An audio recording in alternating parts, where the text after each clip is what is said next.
Solo en 2017 el gobierno de Nicolás Maduro cerró 41 emisoras de radio y 9 canales de televisión, y con el control de acceso al papel sacó de circulación a 44 periódicos.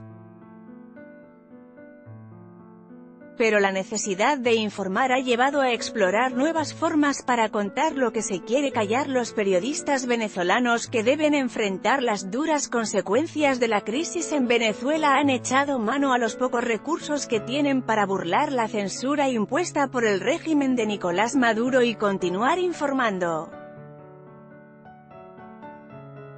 Retomar viejas prácticas de siglos pasados como el pregón para difundir noticias en lugares poco usuales como el transporte público, o hacer uso de las redes sociales como WhatsApp para difundir información verificada en situaciones de crisis en las que abundan los fake news, noticias falsas, que también se propagan por las redes sociales a una velocidad vertiginosa. Son algunas de las formas con las cuales enfrentan el silencio impuesto a los medios de comunicación tradicionales como la prensa impresa, la radio y los canales de televisión que en Venezuela dependen de una concesión para operar el espectro radioeléctrico y poder transmitir por señal abierta y gratuita en todo el territorio. Tal es el caso de BuzTV, una iniciativa de un grupo de periodistas quienes recrean de forma artesanal, con un marco de cartón, una pantalla de televisión con la que ambientan la transmisión de un noticiario de televisión en vivo dentro de las pocas unidades de transporte público que circulan en Caracas. BuzTV, una iniciativa en la que los periodistas suben al transporte público a contar las noticias. Fotos: Guillermo Suárez trata de un noticiario rodante dentro de los autobuses, explica la periodista Laura Elena Castillo, una de las promotoras de la idea. Somos noticias libres sobre ruedas, hacemos un noticiero sobre todo para gente que tiene poco o ningún acceso a las noticias independientes, bien sea en internet o en papel. Entrar a dar noticias dentro de un autobús puede ser visto como una forma de protesta, pero es una manera de decir que no nos vamos a detener en la dificultad y vamos a buscar una solución. La iniciativa de BuzTV surgió el año pasado, el 27 de mayo, justo en medio de las protestas contra el régimen de Nicolás Maduro, el mismo día en que se cumplían 10 años del cierre de Radio Caracas Televisión, el canal de televisión clausurado por el chavismo. En cada bus ofrecen a los pasajeros 10 noticias. Al principio solo dábamos información de política, economía o deportes, pero comenzamos a darnos cuenta de que era muy valorada la información de servicios porque la desinformación es general. Es un noticiero muy bien recibido, tanto que la gente aplaude, pero no es por las noticias sino por el hecho de estar recibiendo información, cuenta Castillo, quien además destaca que el hecho de estar frente al público les permite observar su reacción, lo que sienten, sea bueno o malo, ante las noticias. La crítica situación de la prensa en Venezuela promovida por la censura y el control del régimen de Maduro ha hecho que el periodismo retome viejas prácticas para propagar de boca en boca las noticias que no quiere que se sepan. En 2018 nos ha tocado volver a los orígenes de este oficio, que es cuando había pregoneros y la gente voceaba las noticias en las plazas o en las calles. En lugares donde el transporte público se ha vuelto muy difícil damos las noticias en las paradas porque a veces montarse en el bus es muy difícil y las paradas están llenas de gente que esperan horas por un bus. Lo que tratamos de hacer es adaptarnos a la situación del país.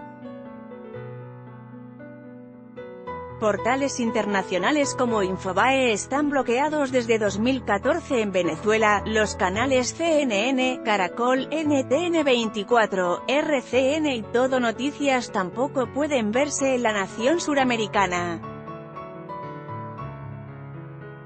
La organización no gubernamental Instituto Prensa y Sociedad IPYS, orientada hacia la defensa del acceso a la información, registró el bloqueo de 43 sitios web entre 2015 y 2016, y en 2017 contabilizó la salida de circulación de 44 periódicos.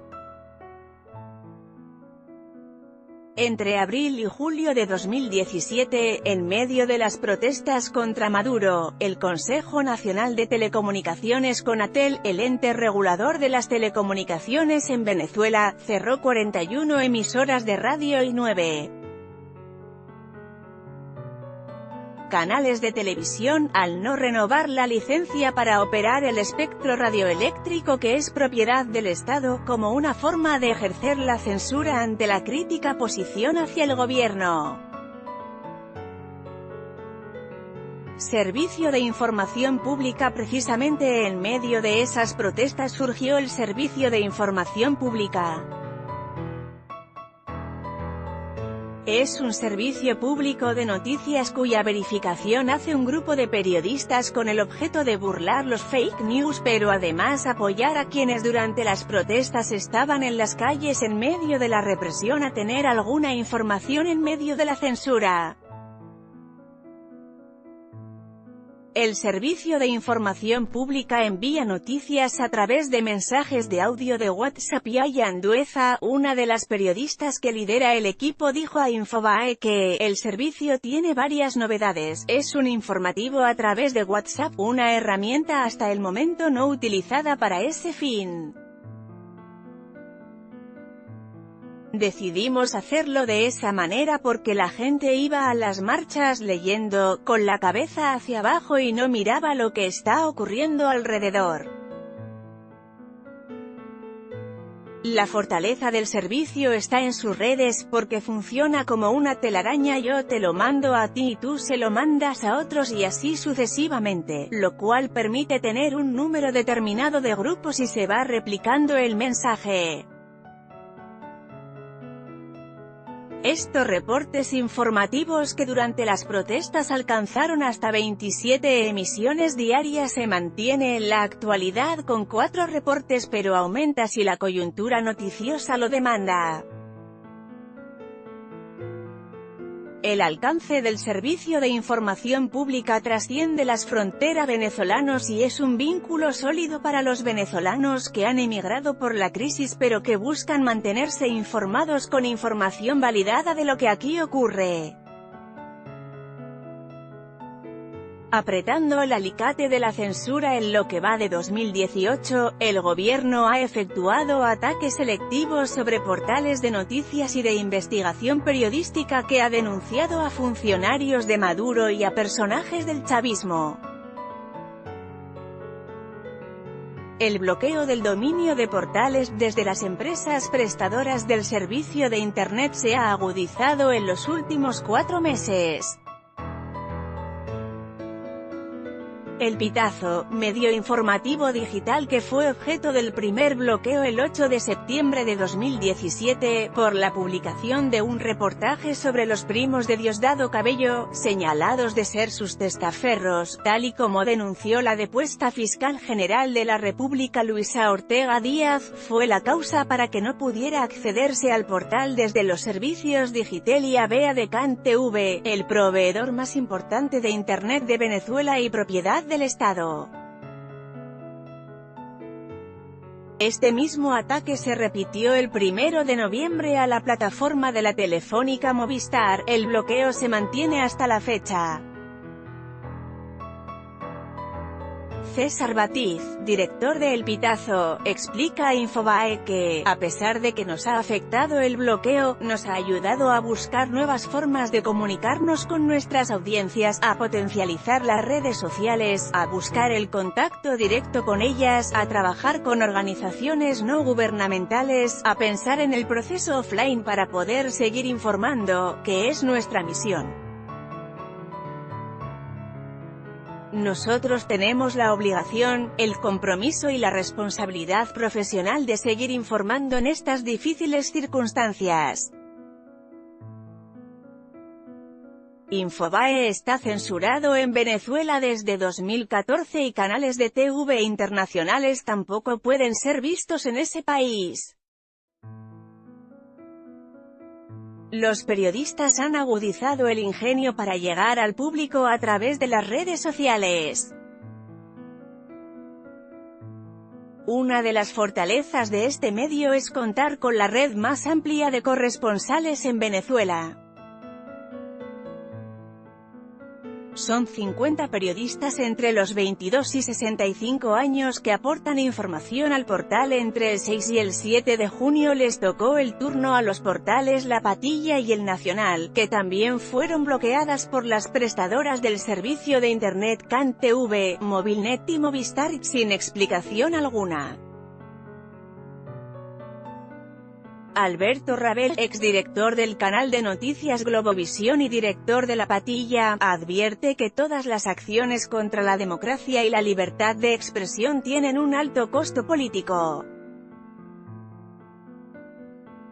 Para el gobierno de Maduro, por lo que duda que en Venezuela se repliquen situaciones como la de China, en donde el comunismo tiene un férreo control de las comunicaciones.